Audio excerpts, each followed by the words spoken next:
The executive director of the organization made sure that everyone knew that it was their fault. It was the registrar's fault for not inoculating him that this could occur. He had to be told ahead of time this was to occur, to expect it, and not to do anything about it. It was the ethics officer's fault because the person wasn't ethical enough to stay there. Although he'd never seen the ethics officer, it was still the ethics officer's fault. It was the drug counselor's fault because he moved out of the way, and instead of getting stabbed, which he'd have probably moved out of the way anyway or gotten run over, it was everybody's fault but the executive director. And I think that's pretty typical of Scientology. I found that to be typical in Scientology organizations also, not just Narconon, but it would happen a lot in Narconon. Another incident involved a gentleman, a lady who brought her sister in to get her off heroin, and she got very angry. The sister got very angry, and she just took her fist and smacked the guy that was supposed to be counseling her, and she hit him right in the lip. And his tooth was through his lip, so that must have hurt. He just stood there and took it. But it was not an easy job to get people off drugs. Physical violence like that did occur, but more so, I think there was more psychological abuse than the physical violence. The psychological abuse in Narconon ran on Scientology policies. Everything that they did in Scientology, Narconon was supposed to do the same thing. They were supposed to follow the same bulletins, the same technical bulletins, the same policy letters. It was all supposed to be exactly the same. So everything was just pretty much the same as being in a Scientology organization, including the abuse that people get psychologically. And I think that probably does more harm than the physical abuse. The psychological and the emotional abuse, those scars last a lot longer.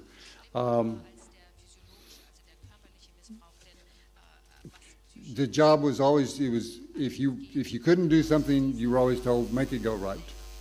You know, that's the supreme test of a person, is to make things go right. You just have to stay in there and do it. Or war is hell and we're at war. There was always an excuse of why you had to stay in there and why you had to continue to do things that seemed to be impossible or that were hard to do. And it would have been fine, except there were a lot of unethical things that went on about it. I know that we didn't have enough money to buy paper to do what, back in those days they had a thing called a Mimeo machine, not like Xerox, not like a copy machine. And we made copies of things, but we had to have paper to put the copies on. So somebody would go out and go to a business and ask them if they would donate paper. Well, it was pretty hard to get businesses to donate paper, but one guy did, and then they would go back the next week and ask him again. And then they would go back the next week and ask him again. Well, that didn't last very long because the guy would go, hey, look, you've been here 3 weeks. I'm not your daddy. You guys got to do it on your own. But after the Guardian's office took over Narconon, they put their typical PR gimmicks into play. That included that Hubbard was a war hero, that he was blinded, wounded, and crippled in World War II, yet cured himself completely with Dianetics, and that he was an all-powerful and all-knowing person. The PR gimmicks also included that he was an explorer, fleet admiral, and the founder of the greatest movement ever, which would save this sector of the universe. So when Hubbard introduced his scientific Narconon detoxification program, his followers believed that. There is no scientific evidence to substantiate that Narconon does what it says it'll do as far as the detoxification. That's been debunked a number of times by a number of different people, but his believers still believe it. And in fact, it has done a great deal of harm to a lot of people. In April of 1976, I was transferred from Narconon El Paso to Narconon US. It was a promotion. One of the incidents that I remembered when I was in Los Angeles was the executive director of Narconon LA, a lady named Sandy, had her mother come in. Her mother was addicted to barbiturates. That's an extremely difficult drug to get people off of. It's not like heroin. Heroin was a pretty simple drug to get people off of. Compared to, well, it was just, at that time when we were doing it, we had pretty good success at doing it. It's just that the barbiturates were very difficult. In fact, you probably, if somebody's going to do that, they probably need trained therapists, and they also need trained medical doctors to do that.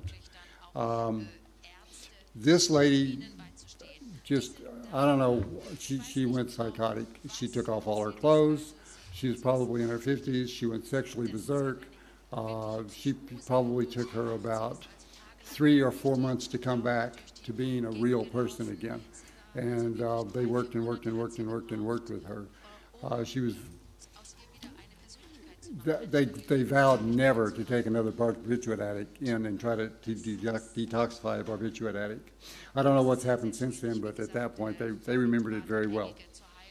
One of the things that I did learn while I was at Narconon is that everybody had a reason that they could rationalize why things were the way they were.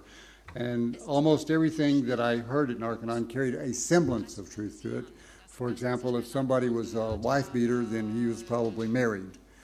But it may not go any further than that, and I think that's probably true today. Their favorite form of exercise was jumping to conclusions, and they did that a lot. Most of the people that I know that have been involved in Scientology or that were staff members were very good at making things up and jumping to conclusions. One of the conclusions that I felt very bad about was that I was told to compile some statistics on the success rate for Narconon. I said, well, how do I do that? I have no clue how to do that. I mean, you know, I don't know anybody that I can go talk to. So the executive director of Narconon US gave me a list of 25 names of people who had been in one of the prison programs, and I sent 25 letters out. Of those 25 letters, 6 people responded. 5 of those people said, yeah, I'm not doing drugs, and yeah, I haven't been involved in criminal activity since I got out of Chino prison. Who would admit that they were? You know, are you going to write on a letter, yeah, I've been robbing the 7-Eleven and I've been smoking dope and I'm doing heroin? Are you going to write that and send it in? Where are you going to go? Right back to prison. So 5 of those 6 people said no, they hadn't been. One guy said, yeah, I've reverted, I've done this, I've done that. So I gave that data to the executive director, who was my boss, and a week later, the Guardian's office came out with a flyer that said Narconon has an 86% success rate, 5 out of 6. And I was appalled. I was absolutely appalled that they would make that sort of a claim. There was no substantiation for what the letters that I got back.